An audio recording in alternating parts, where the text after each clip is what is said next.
कि ख़वातीन को ख़ास तौर पे हेल्दी लाइफ के लिए, हेल्दी रहने के लिए कौन सी ऐसी टिप्स हैं, कौन से ऐसे नुस्खे हैं जो इस्तेमाल करने चाहिए? अगर ख़ास तौर पे हम ख़वातीन की बात कर रहे हैं तो वो जैसे नेपोलियन बोनापार्ट ने कहा था ना, तुम मुझे अच्छी माएँ दो, मैं तुम्हें अच्छी कौम दूंगा। इसी तरह आप सेहतमंद कौमें जो है ना, वो सेहतमंद माओं की गोद में ही परवान चढ़ती हैं। इसलिए ज़रूरत इस अमर की है कि ख़वातीन अपनी सेहत का ख्याल रखें ताकि हमारी अगली जनरेशन भी सेहतमंद हो। अब मसला ये है कि सेहतमंद रहना किस तरह है, उसके लिए यार खाने पीने के एहतियात करें। हमारी आधी से ज़्यादा पॉपुलेशन इस वक्त एनीमिक है, ख़वातीन एनीमिक है, और उसके ऊपर प्रेगनेंसीज़, ऊपर नीचे प्रेगनेंसीज़ आप आम घरों में देखो, एक तो गुर्बत बहुत है, फिर 8-8, 10-10 बच्चे हैं, उनमें बर्थ स्पेसिंग भी नहीं है, साल साल के बाद बच्चा हो रहा है, तो वो बच्चा जो है उसने तो माँ में से जो उसको ज़रूरियात चीज़ें चाहिए, कैल्शियम हो गया, आयरन हो गया, कमी भी है तो उसने तो माँ की हड्डियों में से भी निकाल लेना है, लेकिन वो जो माँ है उसकी न्यूट्रिशनल वैल्यू जो है वो डाउन होती जाएगी। इसलिए बहुत ज़रूरत है कि ख़वातीन अपनी सेहत का ख्याल रखें, अपने खाने पीने में एहतियात रखें। उनके खाने पीने में, ख़ुराक में दूध, दही, अंडा, सब्ज़ियाँ, गोश्त, फल, ये तमाम चीज़ें इतदाल से मौजूद होनी चाहिए। नाश्ता प्रॉपर करें, बल्कि नाश्ते के बारे में कहा जाता है कि बादशाहों की तरह नाश्ता करना चाहिए, क्योंकि आपने होल डे वर्क करना है तो आप नाश्ता, बहुत सी बच्चियाँ नाश्ता नहीं करके जाती, ये अक्सर हमारा ट्रेंड है जो कि बिल्कुल गलत है। नाश्ता आपको थोड़ा सा ना बेहतर और अच्छा करके जाना चाहिए, क्योंकि पूरा दिन आपने गुजारना है उसके ऊपर। फिर जो दोपहर का खाना है वो कहते हैं शहजादों की तरह, उसको ज़रा कम कर दें, और रात का खाना है वो बेगर्स की तरह, बिल्कुल कम। It should be like this, not otherwise. ठीक है। और हो सके तो दोपहर का स्किप करके आप 2 टाइम मील्स लें और वो प्रॉपर ले लें। दूसरा, भूख रख के खाएं। आपको पता है दुनिया में इस वक्त अमवात की एक बहुत बड़ी वजह बसियार हो रही है, जो ओबेसिटी कॉज करती है, और ये लोगों को नहीं पता। ओवर ईटिंग दैट कॉजेज़ बहुत सारी डेथ्स। ख़वातीन को जो अपनी कमी का ख्याल जो रखना है, उसमें फिर ज़रूरी है कि वो अपना ध्यान रखें कि उनमें खून की कमी ना हो। अगर ख़ुराक से आयरन, कैल्शियम, ये चीज़ें पूरी नहीं हो रही, विटामिन्स, तो वो कुछ एडिशनल सप्लीमेंट्स ले सकती हैं। मिसाल के तौर पे आयरन और कैल्शियम सप्लीमेंट्स जो ख़वातीन के लिए बहुत ज़रूरी हैं।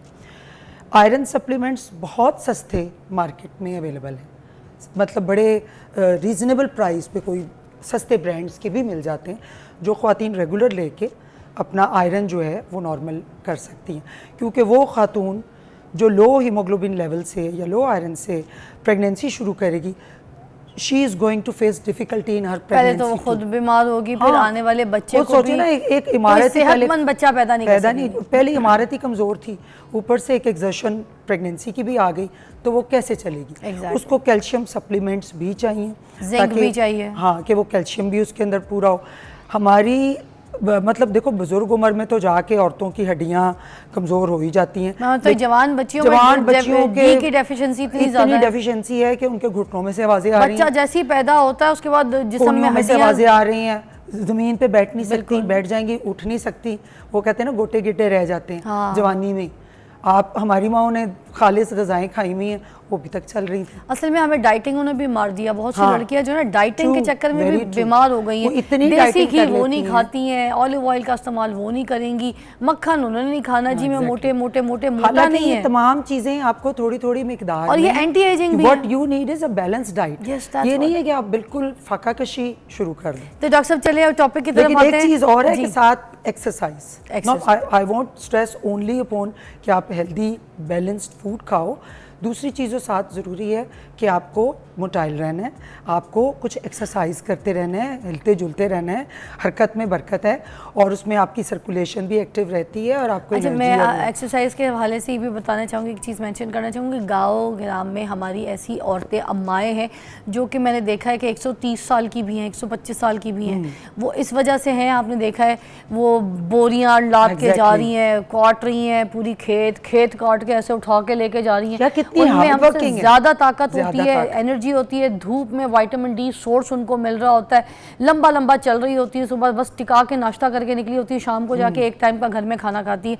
वो भूख रख के खाती है, उनको भूख भी इतनी लगती है, उनकी बॉडी काम भी ज़्यादा करती है, एक्टिव भी ज़्यादा होती है, दुबली पतली लंबी लंबी चौड़ी। हमारे पूरे पंजाब की खेती यार जो लेबरर्स होती हैं, आप देखो कि ये जो हमारे वो प्रेगनेंसी में भी वो काम करती रहती उनके हैं। बच्चे पैदा तो होने में ना बच्चे भी उनको वो, कोई प्रॉब्लम हाँ, होती है ना उनको कोई normal तकलीफें delivery। होती हैं, अब आप चल ये फिर के देखो उनका सिजेरियन सेक्शन का रेशो कितना ज़्यादा हो गया। बिल्कुल। अच्छा, हम टॉपिक की तरफ आते हैं, हमारे पास टाइम कम है। मुझे बताइएगा कि कौन कौन से टेस्ट हैं जो हमें करवाने चाहिए, हमें पता चलना चाहिए कि हमारे पास ये हमारा चार्ट है जिसमें ये टेस्ट हमें पता है ये इस महीने ठीक नहीं थे, अगले महीने ये हो जाएं, यू नो ऑल दैट।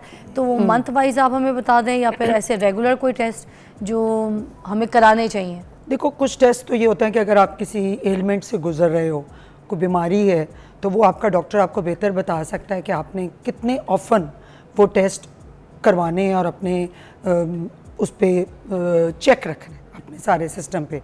लेकिन अगर एक हेल्दी बंदा है, उसको कोई प्रॉब्लम नहीं है अदरवाइज़, तो मेरे ख्याल में 20-25 साल की उम्र के बाद सिर्फ स्क्रीनिंग के लिए अगर आपने करवाना है तो साल में एक दफ़ा अपने टेस्ट करवा लेने चाहिए।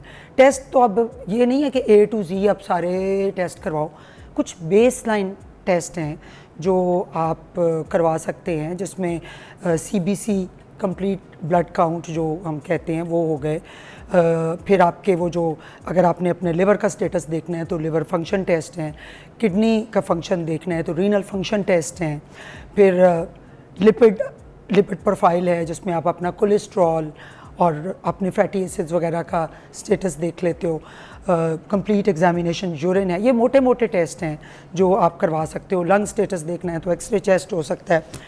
लेकिन वही बात कि ये साल में एक दफ़ा आप अपनी स्क्रीनिंग करवा सकते हो। नहीं, मैं वो पूछी जो महीने में हर महीने हम टेस्ट करवा हर महीने हर कौन से टेस्ट होने चाहिए? हर टेस्ट करवाने की ज़रूरत नहीं है, ठीक है।